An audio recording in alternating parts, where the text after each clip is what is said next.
The suffragette movement started as early as the Seneca Falls Convention. The suffragettes were mostly women who campaigned for other women's rights to vote. After years of peaceful protest that was getting them nowhere, women who believed in the movement started to become more militant and used violence to be noticed. Recently, there has been a lot of controversy over how much women have been getting paid compared to men in the same job, as well as the first female presidential candidate in a major party. Our topic is Nannie Helen Burroughs, a name not commonly known, but was a revolutionary African-American suffragette. The unknown suffragette Nannie Helen Burroughs was an African-American educator, orator, religious leader, civil rights activist, feminist, and businesswoman in the United States. As well as Nannie, there is other people that should be recognized for what they did to shape the world today. As an African-American journalist and activist who led an anti-lynching crusade in the United States, it is no wonder you would know her. Ada B. Wells was the daughter of slaves and was born in Holly Springs, Mississippi on the 16th of July, 1862. She went on to become crucial in groups striving for African-American justice. Although not taught in most schools, Nannie Helen Burroughs was also an important person in the Revolution and was well known. She was born in Orange, Virginia on May 2, 1879. Burroughs and her mother moved to Washington, D.C. to take advantage of the better schools and ended up attending the preparatory high school for colored youth, where some of her mentors were the semi-famous Anna Julia Cooper and Mary Church Terrell. She then relocated to Kentucky, where she attended the Eckstein-Norton University and eventually received an honorary MA degree in 1907. With no proper college degree, she wasn't able to get a job in Washington, D.C. as a teacher, which she had strived to be. She moved to Philadelphia, Pennsylvania, and became the associate editor for the Christian Banner, a Baptist newspaper. Burroughs soon returned to Washington, D.C., where, despite receiving a high rating on the civil service exam, she was refused a position in the public high school system. Although she was refused jobs in 2 schools, Nannie still left her imprint in the world. In 1909, Burroughs founded the National Training School for Women and Girls as a boarding school. When the school first opened, there were only 35 students in total who were trained in domestic science, business, sewing, printing, barbering, and shoe repair. The school was independent, as most of its funding and donation came from individual and organizational contributions made from outside parties. The school also sustained itself through the operation of a laundry, the sale of student-made goods, and a summer school for women. Students were also required to take a Negro history class, using books owned by Burroughs' close colleague, Carter G. Woodson.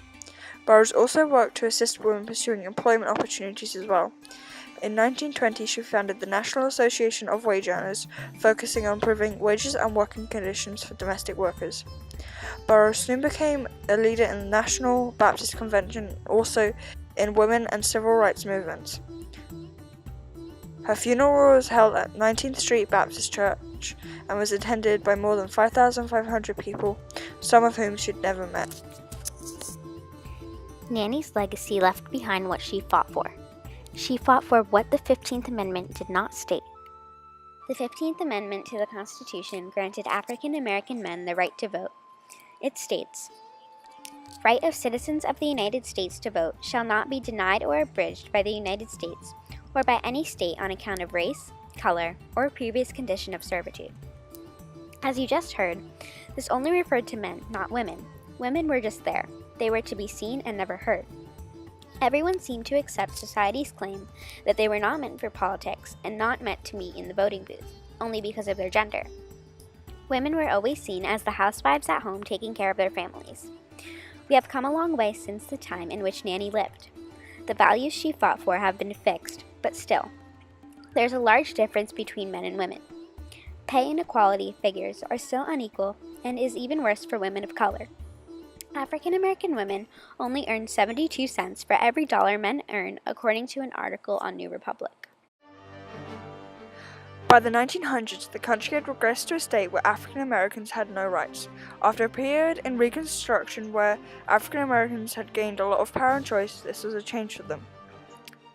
When African Americans and poor white men looked like they might form a coalition in the South against the popular interests, there was a surge of extreme racism and then a temporary converging of what becomes the solid South.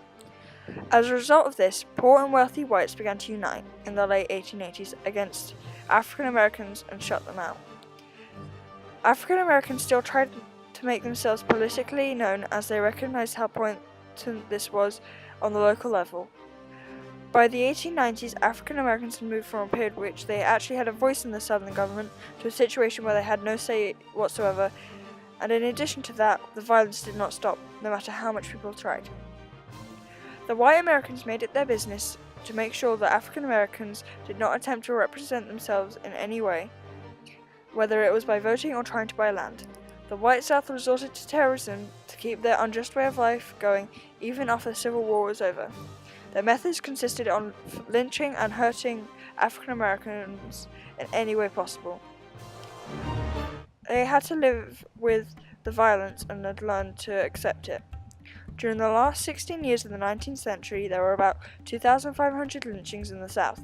The majority of them were African Americans or those who supported them.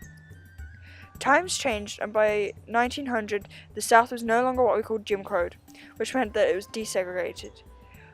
Laws were passed which made it illegal to segregate public accommodations and to segregate people on basis of race in restaurants, theaters, and on trains. Here's an urban odyssey and some words about Nannie Helen Burroughs and the summary of her life.